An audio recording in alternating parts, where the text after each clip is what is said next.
The best possible outcome in this visit എന്നാണ്. അതൊരു കുറച്ച് ആശ്വാസത്തോടു കൂടിയാണ് പറഞ്ഞത്. കാരണം അന്തരീക്ഷം കുറച്ച് കലുഷിതമായിരുന്നു ഈ സമ്മേളനത്തിന് മുമ്പ്.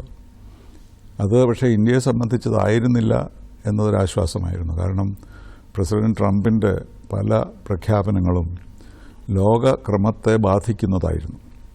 അതിൽ നമുക്ക് ആശങ്കയുണ്ടായേക്കാം. പക്ഷേ അത് അദ്ദേഹത്തോട് ചർച്ച ചെയ്യാൻ പ്രധാനമന്ത്രി മുതിർന്നില്ല. അപ്പോൾ അദ്ദേഹം ഇത് ഒരു ബയലാറ്ററൽ സമ്മേളനമായി കണക്കാക്കുകയും നമ്മുടെ ബന്ധങ്ങളെ സാധാരണ ഒരു പ്രസിഡന്റ് അധികാരത്തിൽ വന്നു കഴിയുമ്പോൾ കിട്ടുന്ന അവസരം അതിന് ഉപയോഗിക്കുകയാണ് ചെയ്തത്. അതുകൊണ്ട് ആ ആശങ്കകൾ മാറി. കാരണം പ്രസിഡന്റ് ട്രംപ് പറഞ്ഞ പല കാര്യങ്ങളും തെരഞ്ഞെടുപ്പിന് മുമ്പും തെരഞ്ഞെടുപ്പിന് ശേഷവുമുള്ളത് ലോകത്തിന് മുഴുവൻ വളരെയധികം ആശങ്ക സൃഷ്ടിച്ചിട്ടുണ്ട്. അപ്പോൾ അതുകൊണ്ടായിരിക്കാം നമ്മുടെ പ്രധാനമന്ത്രി ആ കാര്യങ്ങളിലേക്ക് പോകാത്തതും. അത് നമ്മുടെ കാര്യമല്ലല്ലോ. അതുകൊണ്ട് ഇന്ത്യ അമേരിക്ക ബന്ധങ്ങൾ സുസ്ഥിരമാക്കണമെന്നുള്ള ഉദ്ദേശത്തോടെയാണ് അത് പോയത്. അപ്പോൾ അദ്ദേഹം ഡൽഹി വിടുമ്പോൾ തന്നെ അത് പറഞ്ഞിരുന്നു. എൻ്റെ ഉദ്ദേശം പലതും പറഞ്ഞിരുന്നു, ഇത് പറയണം അത് പറയണമെന്നൊക്കെ.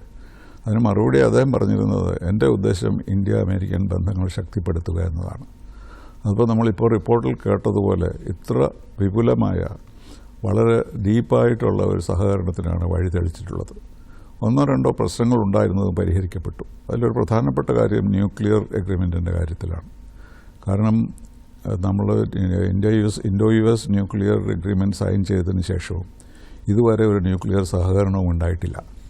2017 അമേരിക്ക ഇതെല്ലാം കഴിഞ്ഞിട്ട് ഈ എഗ്രിമെൻ്റൊക്കെ സൈൻ ചെയ്ത് കഴിഞ്ഞിട്ട് ഒരിക്കൽ പറയുകയുണ്ടായി, ഞങ്ങൾ ഇന്ത്യക്ക് ന്യൂക്ലിയർ ട്രേഡ് നടത്താൻ ഞങ്ങൾ ആഗ്രഹിക്കുന്നില്ല എന്ന്. അതൊരു വലിയ ഷോക്കായിട്ടാണ് വന്നിരുന്നത്. അത് സംഭവിച്ചതിന് കാരണം നമ്മൾ തന്നെ ഉണ്ടാക്കിയ ഒരു പാർലമെൻറ്റിലെ ഒരു നിയമമായിരുന്നു. കാരണം ഡാമേജ് മാനുഫാക്ചറർക്കാണ്, അല്ലാതെ ഓപ്പറേറ്റർക്കല്ല എന്നുള്ള ഒരു തീരുമാനം നമ്മുടെ പാർലമെൻറ്റ് എടുത്തതുകൊണ്ടാണ് അത് സംഭവിക്കാതിരുന്നത്. അപ്പോൾ പ്രധാനമന്ത്രി അമേരിക്കയിലേക്ക് പോകുന്നതിന് തൊട്ട് മുമ്പ് ആ ബില്ലിൽ മാറ്റങ്ങൾ ഉണ്ടാക്കാൻ ഉദ്ദേശിക്കുന്നു എന്ന് അദ്ദേഹം പ്രഖ്യാപിക്കുകയുണ്ടായി. അത് തന്നെ പെട്ടെന്നൊരു അയവുണ്ടായി നമ്മുടെ ബന്ധങ്ങളിൽ. അപ്പോൾ അങ്ങനെ നോക്കുമ്പോൾ ഏറ്റവും പ്രധാനമായിട്ടുള്ള നമ്മുടെ വികസന കാര്യങ്ങളിലായാലും സഹകരണത്തിൻ്റെ കാര്യത്തിലായാലും എല്ലാം സംഭവിച്ചതൊക്കെ വളരെ നല്ല കാര്യങ്ങൾ തന്നെയാണ്. ചില ചോദ്യങ്ങൾ അവശേഷിക്കുന്നു. അദ്ദേഹം പ്രഖ്യാപിച്ച പല കാര്യങ്ങളും അന്താരാഷ്ട്രീയ തലത്തിൽ പല പ്രശ്നങ്ങളും ഉണ്ടായേക്കും. പക്ഷേ അതിനെ മാറ്റി നിർത്തിക്കൊണ്ട് ബയലാറ്ററൽ ഉഭയകക്ഷി ബന്ധങ്ങൾക്ക് പ്രാധാന്യം നൽകി എന്നുള്ളതാണ് ഈ സമ്മേളനത്തിൻ്റെ ഏറ്റവും വലിയ നേട്ടം.